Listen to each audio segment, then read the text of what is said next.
Hello, everybody, and welcome back here on HurricaneSports.com. Joe Z, Don Bailey Jr., and you know this guy, Michael Barrow, linebackers coach, as we continue our coverage of National Signing Day. It's been a very good day for the University of Miami, and Michael, you need some help at linebacker. You lost a guy by the name of, Sean Spence, the leading tackle. Yeah. So you had to go out and find a couple of linebackers. You got one in here, two in here early already. Right. So let's start there.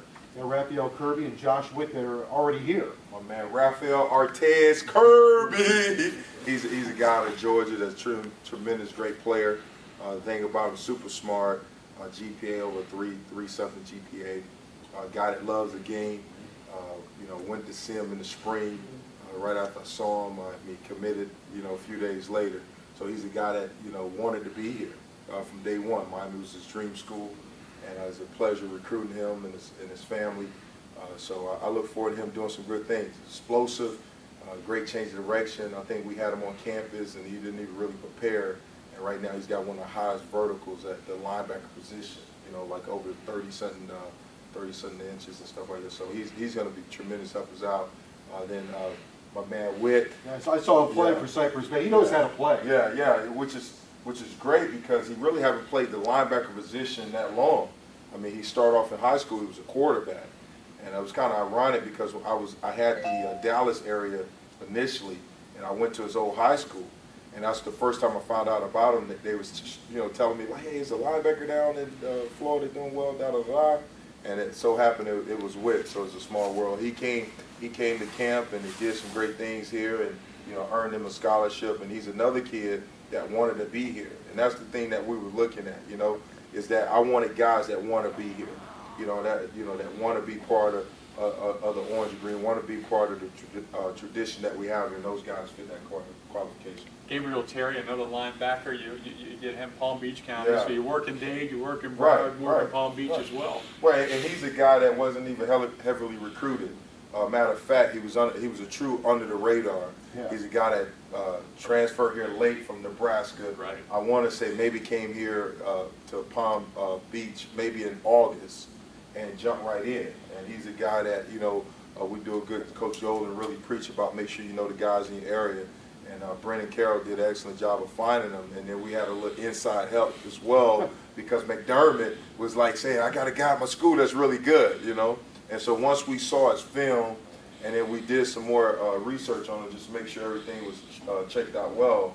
I mean, he was another kid that was no-brainer that we extended an offer to him and he committed on the spot. I like this Daquan Ivory. I mean, Big Baby! That's my man, Big Baby. He's like 330. And I told strong him, already. Strong. I mean, he bench pressed like 420, 430, pause bench, It's not, routinely, huh? If I pause, I won't be able to get it up. Somebody needs some help. And this guy, man, he's bench pressing that, and he's a guy that was another under the radar type guy that initially was committed to Louisville. So we did some work and was able to get him bring his talents down here to South Beach. So he's going to help us out a lot. And I tell people all the time, especially linebackers, say there's a reason why Ray Lewis come out. He be dancing like that. He be dancing because he's like, man, I got those big boys in front of me. Woo, I'm gonna run all day. So I'm it's some reasons why I made sure I wanted to get him because it frees us up defensively. I mean, you have those guys up front, and traditionally, the Cortez Kennedys, Russell Maryland, those guys up front, Warren Sapp, it makes the linebacker job a whole lot easier. Well, it doesn't stop with him on the defensive line. Right. Jacoby Briscoe, Yeah. Jelani Hamilton, Earl Moore's 295 pounds. No doubt. Jake O'Donnell. So I may come out of retirement. Yeah, I can play behind those guys. There's some great guys, and the thing about it, majority of those guys, they came to camp, and we knew exactly what we was getting. You look at the film, don't lie. We didn't care if they was 5-star, 1-star. We trust our own evaluation, knowing those guys can play. So we're excited about these group of guys. I know it makes the whole team better, especially when you start up front. You look at the NFL, it's the reason why the Giants are going to the Super Bowl because of that defensive line. And hopefully these guys can have the type of success, here as opposed to what the Giants are doing. Miami needed help at wide receiver and go down to Homestead where you've had some success. The and Broncos, the Broncos turned you on to another kid at wide receiver, and Herb Waters. Yeah, Herb is an outstanding kid. not only an outstanding player, but off the field, he's always smiling. He's like the mayor of Homestead. You go down to school, everybody love him and stuff like that. But he brings a dynamic to our team. Not only is he going to be able to help us on the offensive side, but also on special teams as well. So he's a guy, you know, that definitely that we wanted. We identified earlier. And I was like, bro, you ain't going nowhere. You can visit all the schools you want, but this is where you're going. You know, I know where your mama live. I know where your daddy live. You know, all I need to do yeah, exactly. Just make a call to Pookie now, and we'll take care of that. Beat you up or something. Nah, but he's a great kid, man. I'm glad he can continue that Homestead Bronco UM pipeline that we have going on, you know. Listen, I remember when you were recruited, it was Gary Stevens. Yeah. It was Gary Stevens. Exactly. And I remember some of the things he told you about being local and staying home. Yeah. And that's what happened with some of these other guys. Right. Tracy Howard, right. Malcolm Lewis, Dion Bush. Right. Well, we guys got, who want to change their hometown yeah, team. no doubt. And we got better today. You know, I know, obviously we got a whole season to play, but we got better. This is one of the battles that we had to battle. And I joke with the kids that it's going to be 30-30 rebirth now, you know. And with these guys here, it's following the game plan that, I mean, it's no rocket science. You know, I mean, it's talent here. You know, we keep our talent home, we're going to be successful. You know, when Miami's, you know, is at its best, we're hard to be defeated, you know. And so guys like that, Dion Bush, Tracy, guys you mentioned before, guys that Malcolm Lewis, guys that we got massaged in, today we became a better team.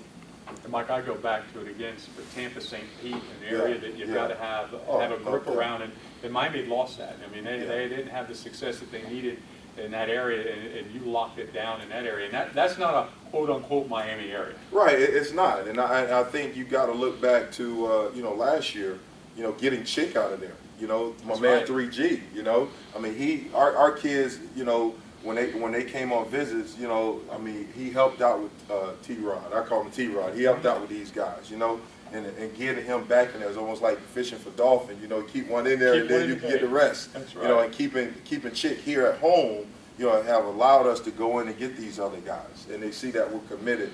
You know, bringing guys back here, and they want to be here. You know, you got to look at a lot of these kids now.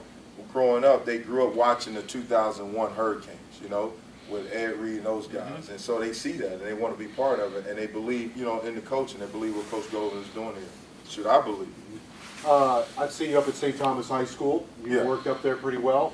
Jelani Hamilton said he was a Hurricane early on. People tried to steer him, but he stayed true to his commitment. Well, actually, I went up there a couple of times, but I can't take the credit for that. That was Coach D'Onofrio and Coach Jed and Coach Golden. I mean, they put in the time up there. It was a team effort.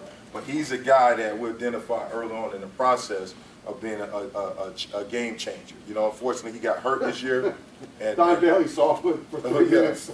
Yeah, he right there. Yeah, exactly. Hey, my grandma could pick him out. Yeah, he could play right there, baby. That get him, Michael. You know, and he's a game changer. He can help us out a lot, and it's a great opportunity. On recruiting day, you often forget about the guys you have. Yeah. For a day anyway, but you come back. Kelvin Kane played some last year. Right. Denzel Perryman had a great year.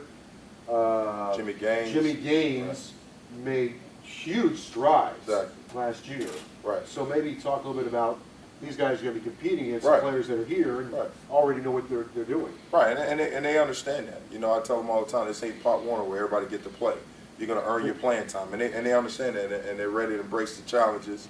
You know, with the guys we have here now, and massaged in with the guys that's coming in. You know, so they understand it's a great opportunity, and they trust me in the fact that, you know, I'm gonna play the best guys, and we're committed on playing too deep at every position. So they understand that, and my guys, you know, I try to coach like I want somebody to coach me, and I'm always open and honest with them as far as where they stand, what they need to work on. So they understand. So we got some good guys. I mean, obviously losing Sean and Jordan and Marcus Robinson, you know, he had a cameo appearance, you know, linebacker this year as well. You know, we lost a lot of experience and depth, but it's a great opportunity for the young guys to just step up and get it done. All right, I know you've been recruiting, really involved in recruiting. I'm tired, man. Don't ask me how I feel. I'm hurt. I need some rest. You do know the Giants are in the Super Bowl, right? Yeah, no doubt. That's why I made reference to the G-Man. It's a reason why I made reference to the G-Man. If those 4 guys who rush the passer, no doubt. are they going to win? Yeah, no doubt. The G-Man all the way, baby. All right. G-Man. Always good to see you. Thank you very much. Thanks. Congratulations. Likewise, man. All right. Take care. Up next, that's linebacker coach Michael Barrow. Up next, Coach Franklin, Jethro Franklin coming in. The Reverend. That's the Reverend. Looking The Reverend.